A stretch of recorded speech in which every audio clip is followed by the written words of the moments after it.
Let's go to the Titan More Hotline courtesy of Comfort Temp. And that's our man who's been, I don't know if he's got his Heisman list ready or not, but good morning, Brent. How you doing, my man? Well, I'm doing okay, bud. Enjoying the weather. It's such a relief after it being hot for so long. And we've got a couple of games tonight. Georgia State's at Marshall at 7 on ESPN2, and then an ACC game of some interest. Boston College at Virginia Tech at 7:30. Florida State and Duke play tomorrow night, not Saturday, but tomorrow night. Oregon plays tomorrow night. Ohio State and BYU play tomorrow night. So some interesting games the next two nights. Yeah, no doubt about it. And I tell you what, college football has not let people down. It's been exciting, No, and this week leading up, we got a lot of good games headed. But Brent, first the top 25. Anything stand out to you at all? yeah, I'm still amazed, frankly, with Army and Navy. Army 6-0, Navy's 5-0. And the reality for this is, I mean, it's just a great note. Army and Navy are both ranked. First time that's happened since 1960. So it's been a minute, as the kids say.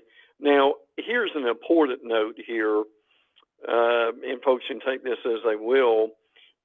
This is the first week where none of Alabama, Clemson, Georgia, Ohio State, or Michigan are ranked in the top three since November of 2014.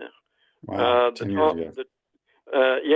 the top three back then: Mississippi State, Florida State, and Oregon. So that people can kind of take that as they wish, but that is quite unusual to say the least, isn't it, Shane? Yeah, exactly. We had a couple of people chiming in here, Wes and Barone on YouTube, brought to you by Quality Plumbing, talking about Matt Campbell as a replacement coach if that happens. He was the hot item of a couple of years ago, and then He Iowa was. State has sputtered around, but he's got his team playing good right now. They're sick playing well. They're 6-0, and I I don't know. But then this is what interests me. Barone says he has a large buyout. He isn't going to do anything more at Iowa State, and he lost to Billy Napier when Napier was the coach at Louisiana. So you cannot hire him for that. It's funny to me when people It when a is. coach loses, he's done. Well, you Oh do not yeah, want that coach. yeah, absolutely. Speaking of coaches that don't lose often, Brent, I wish I would not have played as long as I did. It screwed up my dream of being a college football coach. But these dudes are making a lot of money. It's just staggering, is it not? Kirby Smart obviously leads the pack at 13 million. Dabo, and they made a resurgence this year, as second with 11 million. Sark is at 10. Now several guys are at 10. Briley at Southern Cal. A lot of people would say he's not earning that. Day at Ohio State. Mike Norvell is at 10. DeBoer at Alabama is at 10. What's interesting, too, Brian Kelly's making 9.9. Mark Stoops is making 9. I mean, he's number 9 in the nation Yeah. as far as salaries are concerned. I know a lot of our listeners would want to know. I mean, Lane Kiffin's making 9. Drinkwith is making 9. Heupel's making 9. I won't go in the whole list, but I mean that's a tremendous amount of money. And even Shane, how about Cristobal, who a lot of people think is not a very good coach or having a great year, is 16 on the list at 7.7 million. Where is where's Coach Napier ranked on that list? Do you have it? Do you have like all of them, or you just have like the top 15? No, I've got like uh, through the top 20. He wasn't on that. I'm sure he's somewhere not too far from there. But that's basically your top 15 to 17 guys. Yeah, yeah, I agree. That's a lot of money. A lot of money. It is. Back to talking about Army Navy, Brent. Um, Scott Carter, I think it was Scott Carter and I were talking about this on maybe one of the bus rides up in Knoxville. You do realize that these two teams could be undefeated in Yeah. both play now in the the AAC, the Yeah. league that UCF used to be in. There's their championship game the weekend of the SEC championship, the Big 12 championship, the Big 10 championship. But then they play their regular season Yeah. finale the week after Yeah. that. So think You're about this right. scenario, Brent. They both could be undefeated. They play for the AAC title. Whoever wins you would think, okay, we're going to go into the 12-team playoff. But then Yeah. the team that won may lose to the opponent the following week. It's the dangest thing I've ever seen. I don't know if people realize that could happen. I wonder if the committee actually has something that they have built in, or maybe they've just talked about it as a committee and not come out with it yet in order to deal with that. That's a great point. That's a legitimate question as to what they would do with that. Now, also, it bears mentioning Charlotte is involved. Well, uh, they've got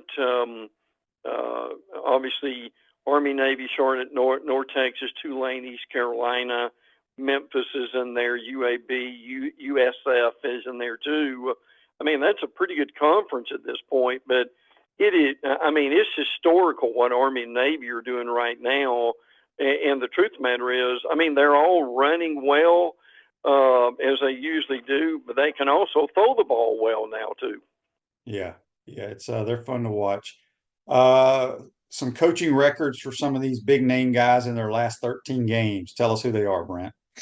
Yeah, it's amazing that all these guys are basically in the same situation. They're all A lot of these guys are 5-8 in their last 13 games. This includes Mac Brown, Sonny Dykes, Hugh Freeze, Lance Leopold, who I still think is a really good coach, Billy Napier, Lincoln Riley, who is really struggling, Deion Sanders, Scott Satterfield, and Mark Stoops.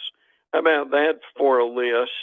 I give Brett McMurphy credit for that, but that's their records in the last 13 games. So, Shane, look, all these guys. This doesn't mean that these are bad coaches.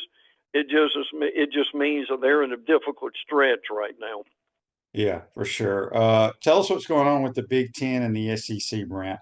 Yeah, this is important. The SEC and the Big Ten, the commissioners, Tony Petitti and obviously Greg Sankey, had a meeting last week in Nashville. They met with the media after the meeting, and basically what we're looking at here is they said they wanted to meet.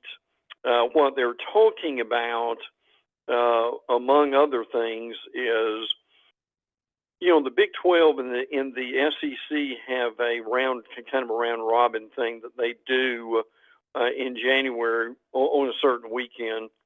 Well, the SEC and the Big Ten are talking about having something similar in football, which would, I tell you what, if they did that, that would take care of, say, Florida playing the Sisters of the Poor. It would certainly beef up a lot of schedules here, frankly. Now, here's the thing that really is the reality: that both these conferences control college football. I mean, that's kind of official, but we all know that's what's going on. And if you're looking for what's going to happen in the future of college football, pay attention to what both these conferences are doing now and what they're going to do in the future. They really believe they control the playoff format themselves, and this is why. And again, I'll be brief on this. The college football playoff is 12 teams for this year, next year. After that, it's going to open up again, and we believe that the playoff structure is going to expand. It's going to either 14 teams or 16 teams. Pitino particularly wants to expand it, so I'll just kind of leave it there for now, Shane. But pay close attention to this because what these two conferences do is going to be extremely important. They're saying right now they don't want to break away from the current model, but you and I both know they've got the teams and they've got the money. If they ever wanted to do that, they could. Yeah. Question here on Facebook Live brought to you by Melon Law from Hal. Says, can Graham Mertz possibly obtain a medical redshirt this year and play another college season next year? I don't know why he couldn't, quite honestly, Brent, because the reason I want to bring that up is Cam Rising is hurt again. Yes. He has an opportunity to come back for, I think, his eighth year. Eighth year, yes. So, I mean, if Graham wanted to do that, I don't see why they would deny him unless there's something I'm not aware of. Yeah, I'm with you on that. And look, he is, to his credit, look, Shane, I don't know any other quarterback, frankly, who is playing better as far as the percentages. I mean, look, he was between 80 and 85%, and you can speak to that. Well, I mean, look, a quarterback completing 70% of his passes is incredibly accurate, much less, Shane, 80 to 85. That's almost unheard of, isn't it? Yeah, we're going to miss him. Champion your recovery with Core Power, delicious high-quality protein to build muscles and electrolytes to help hydrate. Core Power, replenish, repair, and rebuild. We got Brent Beaird on the Titan More Hotline, courtesy of Comfort Tim. A couple people said here about me talking about parity. Maybe I need to pronounce it better. It's parity, not D. Parity. It's just the way I talk. But join the club. Parity. Yeah, no doubt. So Brent, the who do you right now, like from a Heisman voter standpoint, who do you got at the top of your list? Well, I listen, and I'm serious about this. It changes by the week, frankly. But I would say my top 4 to 5, Dylan Gabriel. I mean, arguably it could be number 1 right now. But look, if people haven't seen this kid at a Boise State, he's ridiculous. Have you seen him much, Shane? Yes. Yes. And again, I know they don't play Ohio State, Alabama, Georgia, etc. But look, he ran. I will tell you this, Brent. He ran right through Oregon's defense multiple times. He did, didn't he? Yeah. And now Cam Ward will be up there. Travis Hunter from Colorado would be 2. I know Ty Warren from Penn State is getting some love, but Dylan Gabriel, Ashton Genty, Cam Ward, just some of the guys. I mean, some people would put Carson Beck up there again. I mean, there's obviously some guys in the SEC.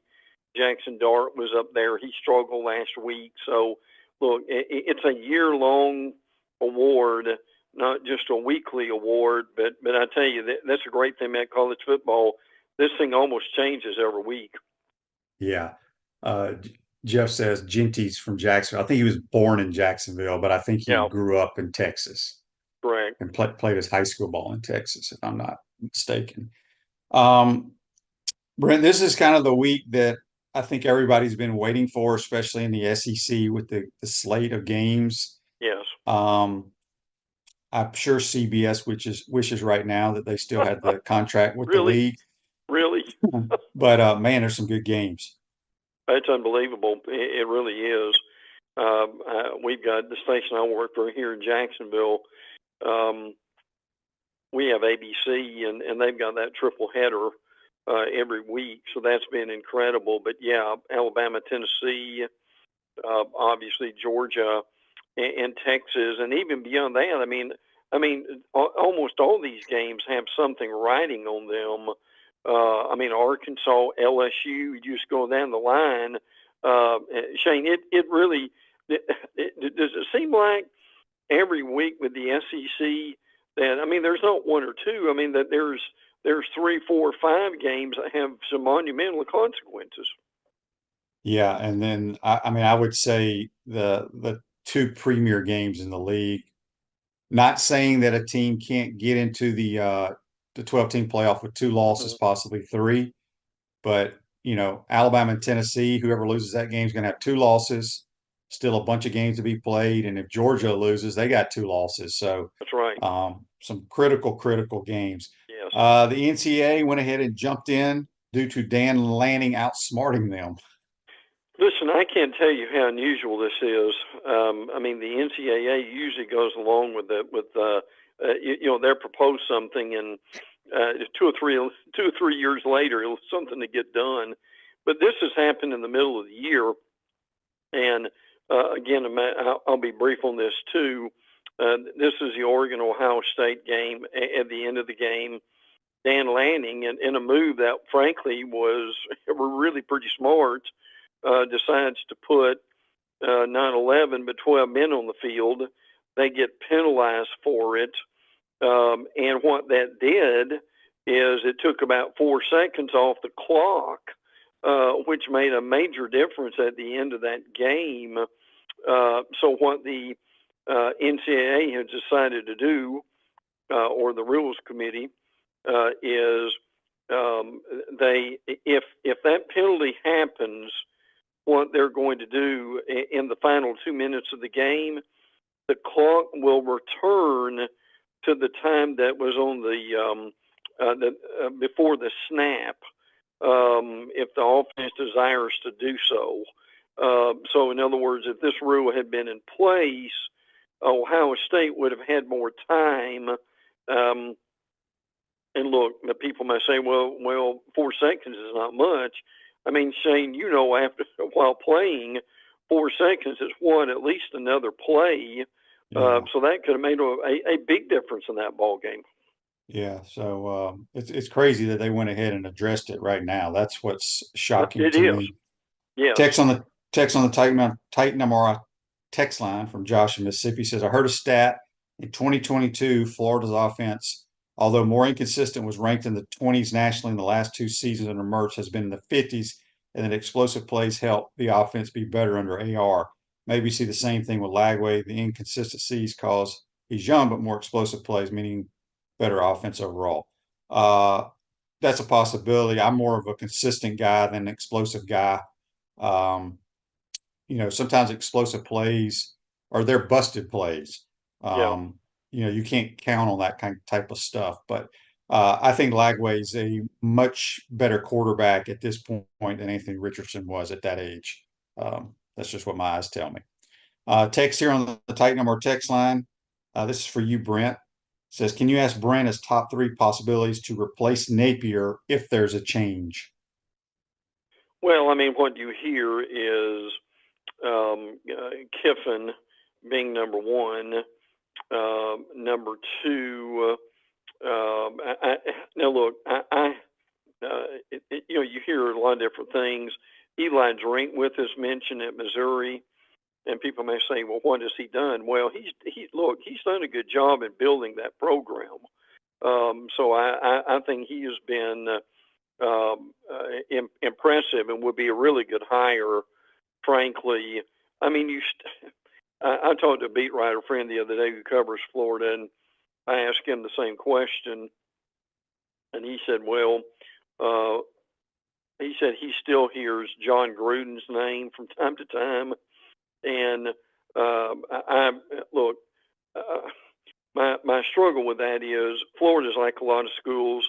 I just think they need a sitting head coach who's got a lot of experience in recruiting, and who has been on the job and really understands that. John Gruden, is fine. John Gruden's also 61 years old, by the way. I'm not being disparaging against him. I'm just telling for folks that's how old he is.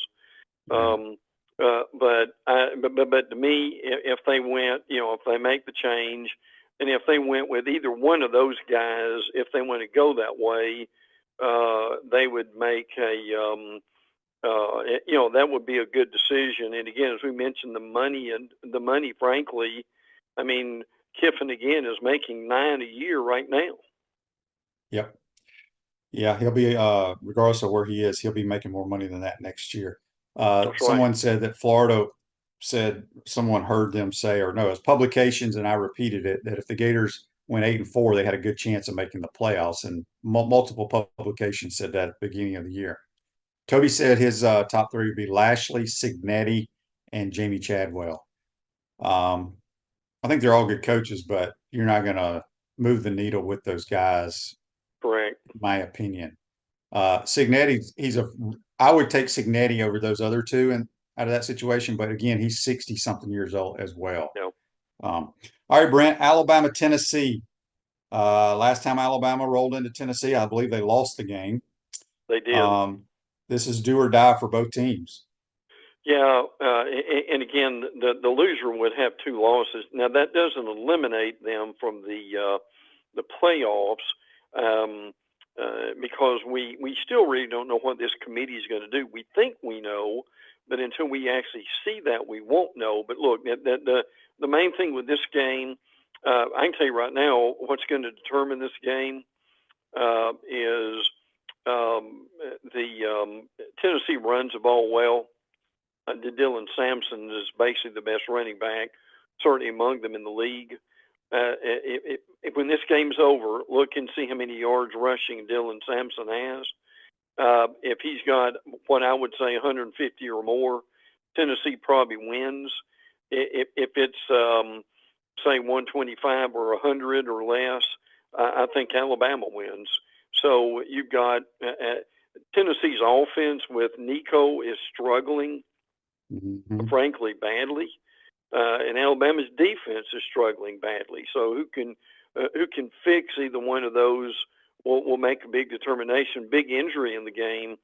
Keenan Pilley, the linebacker for Tennessee, is out with a torn ACL, and that is a big blow for them. Now they've still got good defensive players in the game, but no question that this is a big game. And frankly, as we all know, the Gators should have beat Tennessee last week.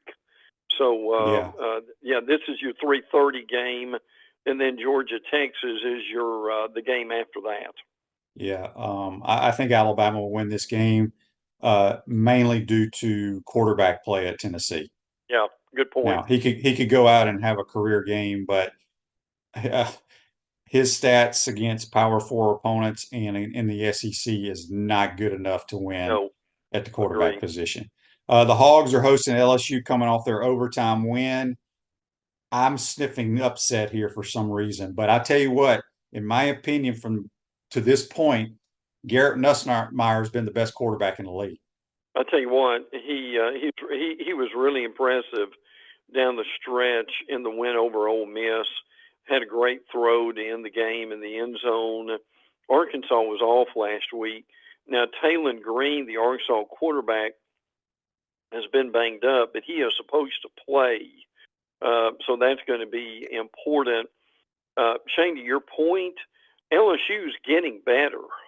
Not only was Nussmeier one of the SEC Offensive Players of the Week, with Weeks on defense and double-digit tackles, was one of the Defensive Players of the Week. So LSU is getting better defensively too. It's been slow for them, but they're getting up there and playing much better. So look, I think this is a big game, frankly.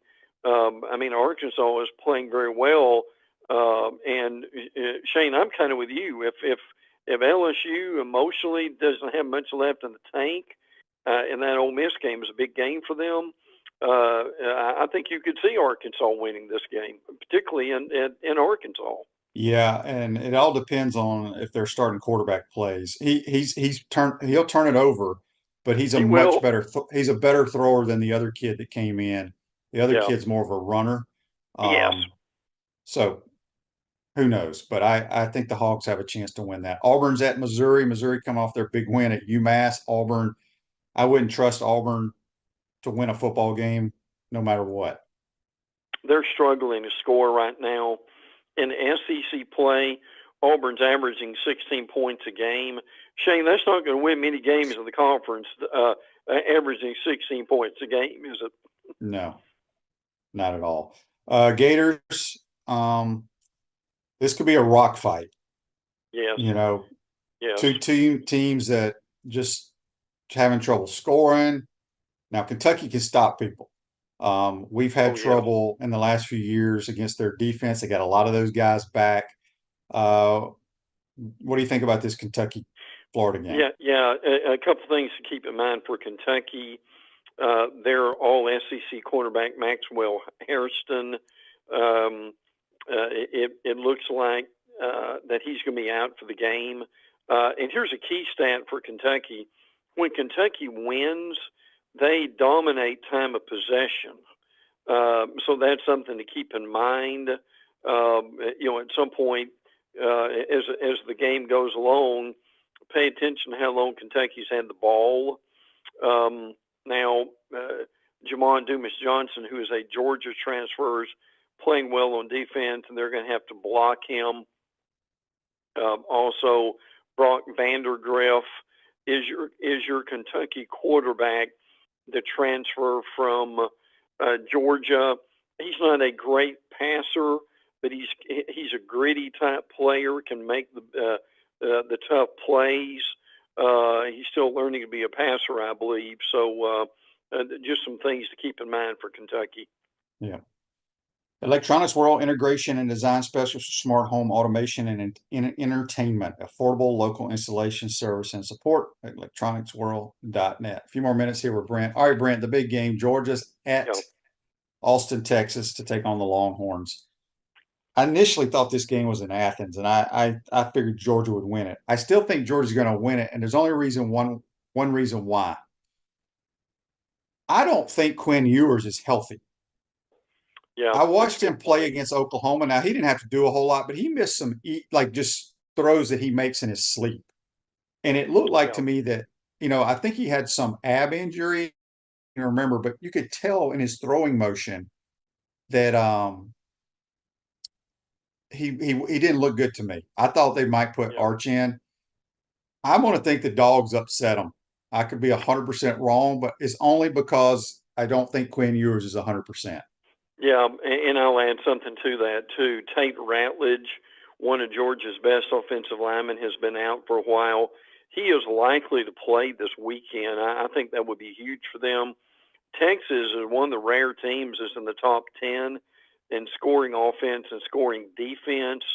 And frankly, now Texas, what's been impressive about the Horns has been their defense.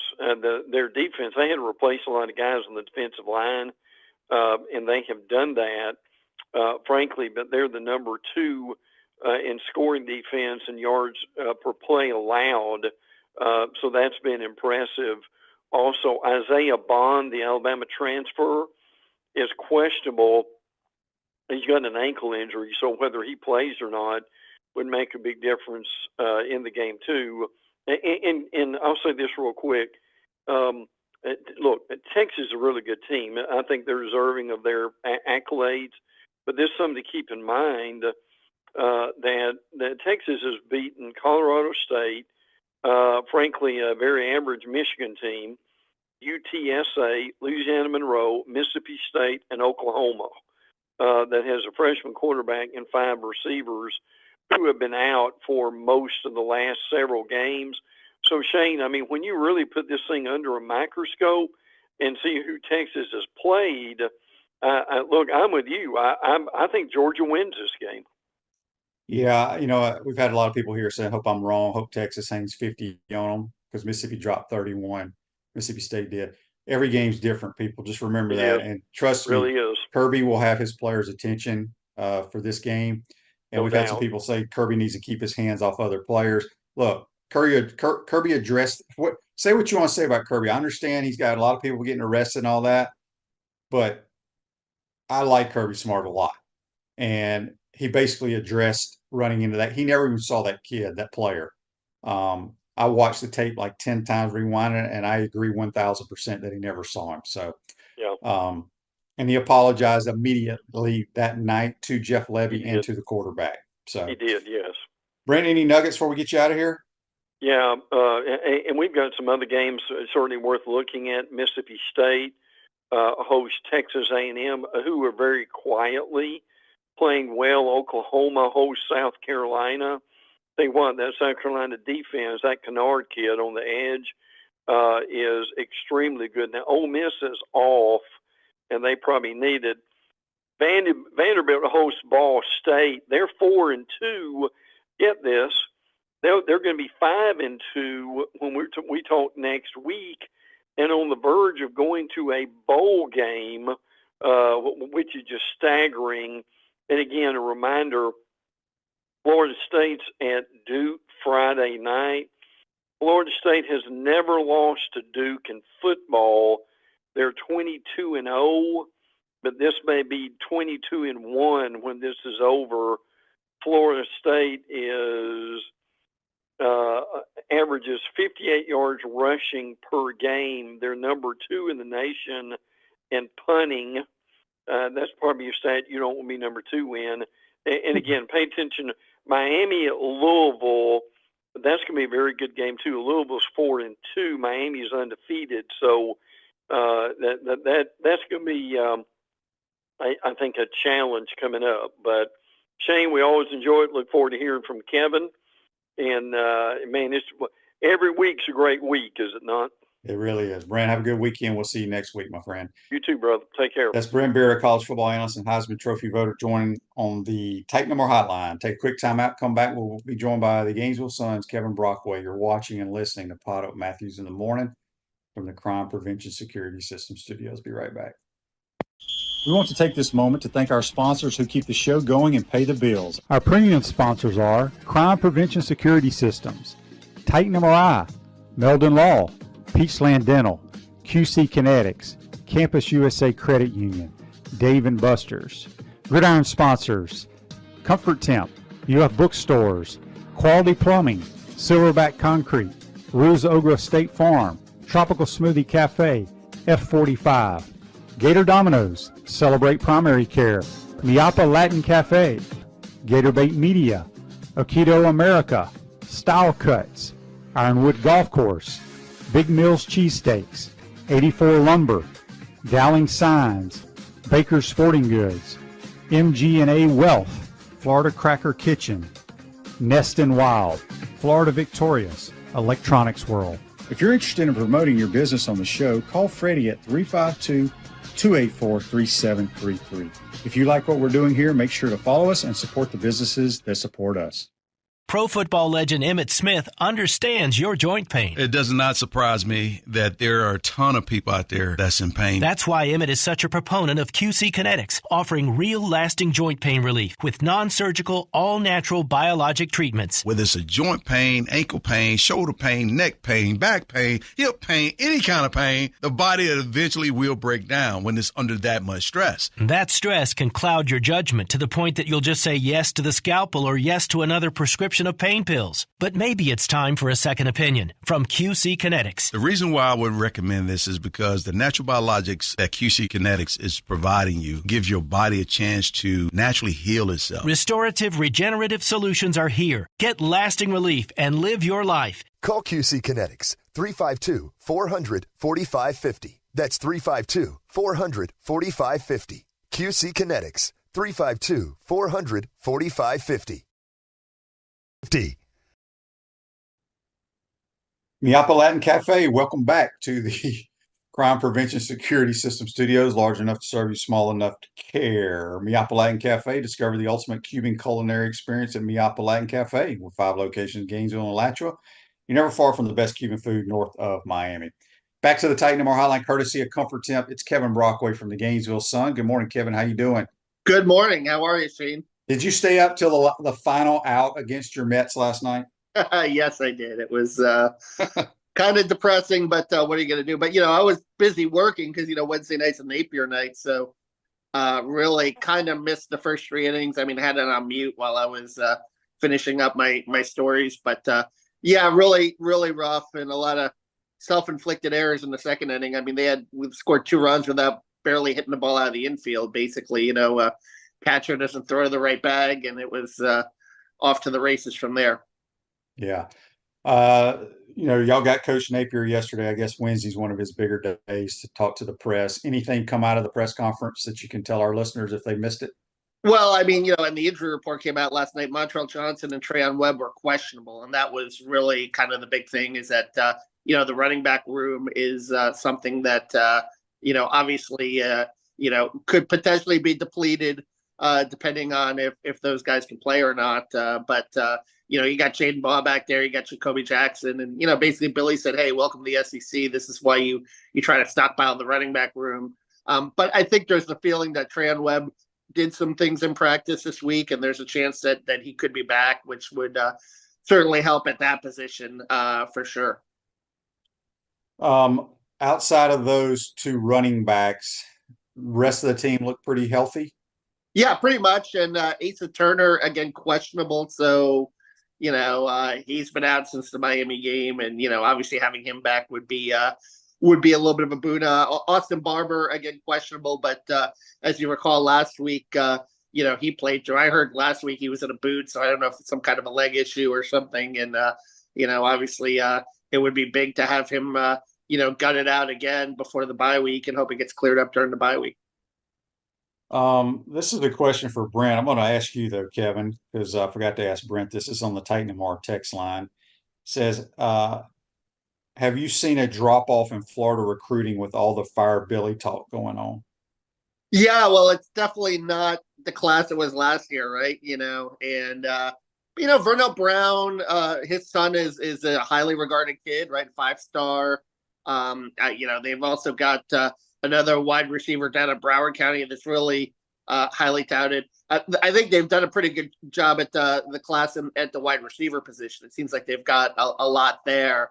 But again, line of scrimmage, man, and that's the name of the game, right, in the SEC. And offensive lineman, defensive lineman, that's really where I think they've got to pick it up in that class. And it's going to depend a lot on the last few months here. And certainly, the transfer portal is another avenue to address that. But I think, on both lines of scrimmage, you'd love to have those guys that you can kind of develop within your program and work within your program. Yeah. Looking at this Kentucky game, in your opinion, what needs to happen for the Gators to win it, Kevin? I think you got to play mistake-free. I think that's one of the huge keys because Kentucky's offensively has really struggled this year. They're not, certainly, and I know last year they rolled up 33 against them and they had the big running game, but Liam Cohen is gone. Ray Davis is gone. Ray Davis looked really good Monday night for the Buffalo Bills, by the way. So this is a team that doesn't have the same offensive talent. They do have some receivers, Key and Barry and Brown are decent, but Vandegrift, hasn't exactly lit the world on fire at quarterback. Now they do bring in also Gavin Wimsatt as kind of like a change of pace guy or a guy that, can handle short yardage, a big guy, but he's more of a runner than a thrower. So I think that as long as you can control that, and I think that's the big question for DJ Lagway, because what did we hear about DJ Lagway in the summer? He was turning it over a little bit. And, I know he played a pretty clean game in his first start against Samford, but that's Samford. This is going to be his first SEC start. Mark Stoops is going to throw a lot of different wrinkles at him. So I think if he could play a mistake-free game and, make the plays and make the throws when he has to, I think Florida could come away with a low-scoring win, particularly with the way the defense has played the last couple of weeks. Speaking of Kentucky, Mark Stoops, he's making $9 million. We talked with Brent about, the top, the salaries of all these coaches that came out yesterday. It is truly amazing to me because Stoops has been there, 10, 12 years, something like that? 12 years, yeah. Yep. 12 years. They have never been good on offense. Now, they've had a couple of games here and there, but remember, Liam Cohen came in for a year. They weren't very good. He left. Then he came back. They weren't very good. But they've always been just stout and solid defensively. It's just, this is my point to people, everybody who talks about, you got to hire a good offensive coordinator. Okay. It's amazing that Mark Stoops in 12 years has not found an offensive coordinator that can get them an average of 28 to 30 points a game. Oh, no question. And I can go back. We can go back a decade ago, right, to Will Muschamp, and that was one of his problems. It's very similar. It's the same thing. Was finding a good offensive coordinator, right? Like, and he had Kurt Roper and Brent Beaird, and Charlie Weiss was there for a year before he left for Kansas. So it's not as easy as it sounds. And when you have a defensive-oriented head coach too, I think he's going to play conservative and close to the vest. We saw that with Will Muschamp also.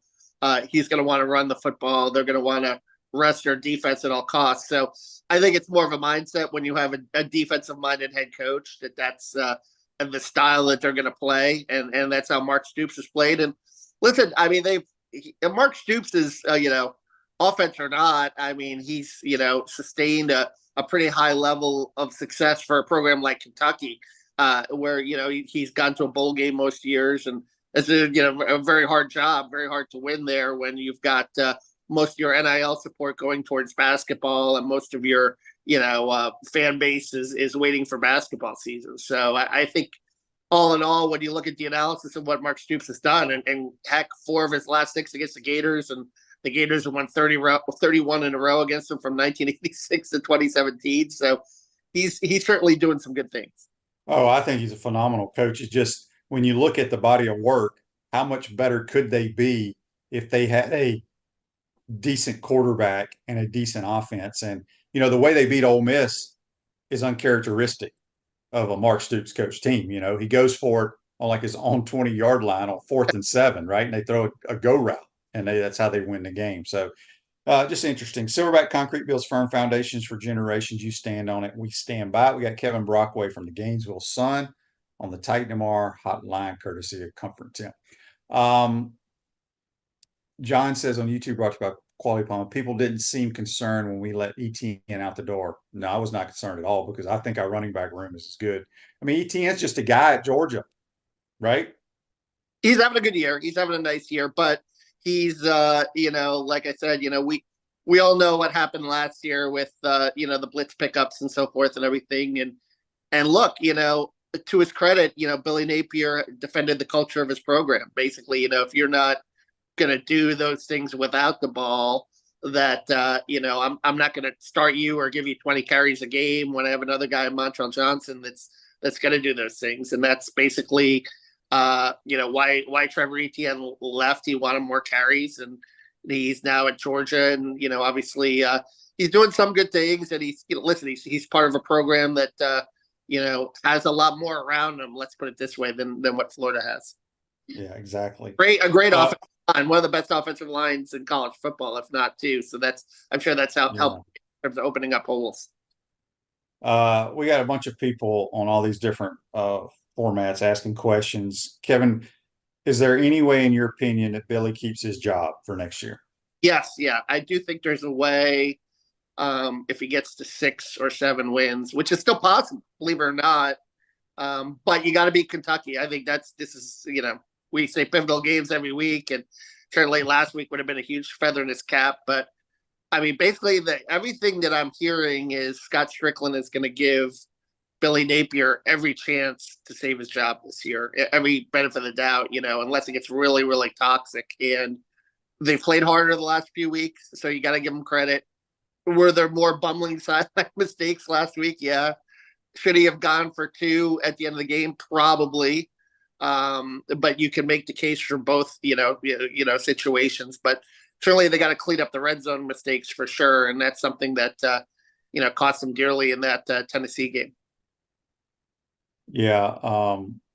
Wolf Gator says Shane has to hit the links every day. No time for OC duties. Look, y'all be booing and questioning my calls as well when they didn't work. Not again. I've yet to see one offensive coordinator ever call a perfect game. Perfect games only happen in one sport, in my opinion. Frank says or asks on the Titan MR text line, does DJ have enough of the grasp of the offense to be effective? I think DJ is a really intelligent football IQ quarterback. I think he's in complete control when he's out there.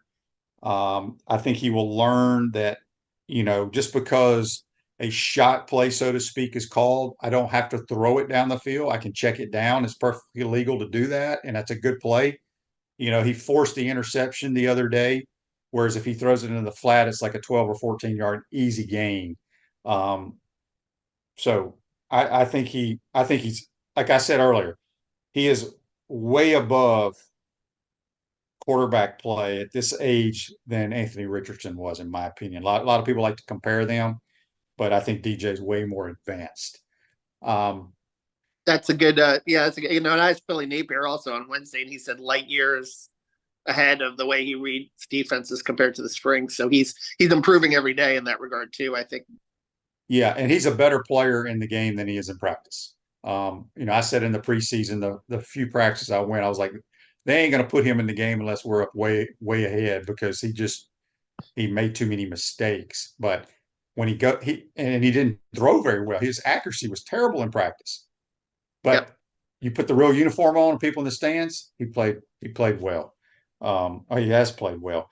Florida Cracker is the brand for original Floridians. Great food and Southern hospitality in the center of the universe, Brooksville, Florida. FloridaCracker.com. All right, Kevin. I want to get your thoughts real quick before we get out of here. Basketball's cranking up. Obviously, the Gators, high expectations, I would say. It's still a hard conference, the SEC. I don't know. Is Alabama ranked number one in most polls? They're in the top three for sure. Yeah. Kansas is number one, I think, in the AP poll, but Alabama's up there, definitely a top 5 program. Yeah. So just your thoughts. I think they had media day the other day. I could be wrong, but SEC media day. Yeah. Pick People six. are excited about this basketball team. Are you? Yeah, no, I think it's going to be pretty good. I think, we've watched a few practices. Ruben Chanelu, remember this name? The newcomer from Washington State. This kid runs the floor really well, and just a good athlete and big and athletic and can protect the rim a little bit.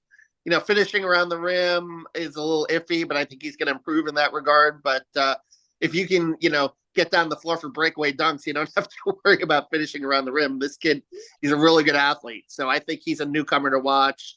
Walter Clayton at the point, I think it's going to be a big question mark to see how he can handle it. Apparently he's worked hard at it during the offseason, but we'll probably see Denzel Aberdeen sprinkled some in there.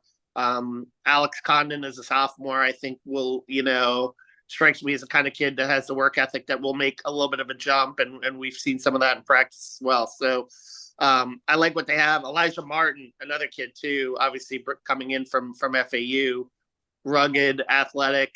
It's going to be a better defensive team too, which obviously was a big weakness, I think, with the personnel that they brought in. Sam Alexis, good defensive rebounder, tough. He'll be a guy that will come off the bench a little bit, but they'll be, I think that they'll be pretty good. But the problem is, I think the conference is talked about this, strong as it's ever been. Alabama, Auburn, obviously Tennessee. There's going to be a lot of landmines in that league for sure. Yeah. We've had a couple questions here, and I wanted to ask you one about Kentucky. They wanted to add your opinion on Cal at Arkansas. How do you think he'll do? But they had they brought back one of the national championship teams that Cal coached to Kentucky the other night. I don't know what it was for, but I heard he caught a lot of grief for that. What, Cal for? Yeah, going back to I'm sorry, it was Pitino. Pitino went back. Yeah, and St. John's had a problem with it.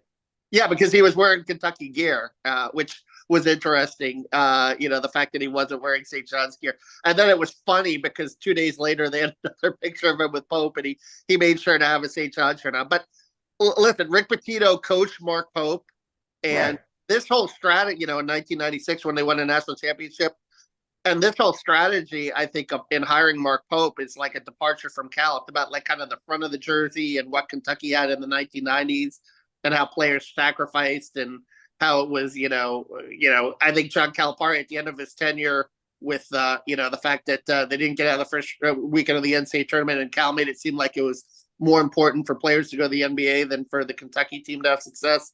This is kind of like, bringing back Mark Pope, who was a former player, is kind of like the strategy of the front of the jersey in Kentucky again and what it means. bringing back Rick Pitino, I guess, was part of that. But yeah, if I'm a St. John's fan, I would have been probably a little irked, and I was back in the day actually. But that he was wearing another jersey to we would call it a homecoming thing. But you could understand him coming back because he coached Mark Pope, and it was quite a festive atmosphere at Big Blue Madness for sure. Yeah, I guess, I mean, I look at it a different way. I mean, he was the coach for a national championship team that they're celebrating. I don't see anything wrong with him wearing Kentucky gear. Come on, St. John's. Let's get over it. Y'all are St. John's, okay? They went to a Final Four in '86. I know what they did. I know all about the Redmen, okay? Come on. I think they need to go back to their name, the Redmen. But they're not. Yep. No, they're all right, Kevin. Let everybody know how they can follow you on Twitter. You got any good stuff coming out on the Gainesville Sun? Yeah, no, for sure. You can follow me on Twitter, X at Gatorsports.com, Gainesville.com. We obviously the scouting report is coming out on Thursday. Some players to watch, and obviously some big stuff upcoming with. I think next week I'm going to do a little transfer portal recap to see who's doing what at other teams that have left Florida and how that all shakes out. Austin Powell-Ryland having a nice year at Virginia Tech as well. Real quick, Michael says on here that Ole Miss and LSU look like the only other chances for a W. I'll tell you this: those will be the two best offenses we faced all year. Oh yeah, LSU and Ole Miss. So for sure, they don't look like easy W's to me. I want to get your thoughts on two football games. Who you're picking? Alabama, Tennessee. Like Alabama. Yeah, I do too. Texas, Georgia. Texas. All right. I think Georgia beats them for some reason. I don't think Quinn Ewers is healthy. So, Kevin, good stuff as always. Appreciate your time, my friend. All right. Thank you. Kevin Brockway from the Gainesville Sun. Join us on the Titan Tomorrow hotline, courtesy of Comfort Tip. Legally sports bet in Florida on hundreds of props, parlays, game lineups, game lines, and more. The only legal place to bet online in the state of Florida. That's hardrockbet.com. Hope you enjoyed today's program. I'm still trying to get guys from the 84 team on. They aren't responding. Hopefully we'll have somebody tomorrow. So stand by. Have a great day, folks. See you tomorrow. Take care.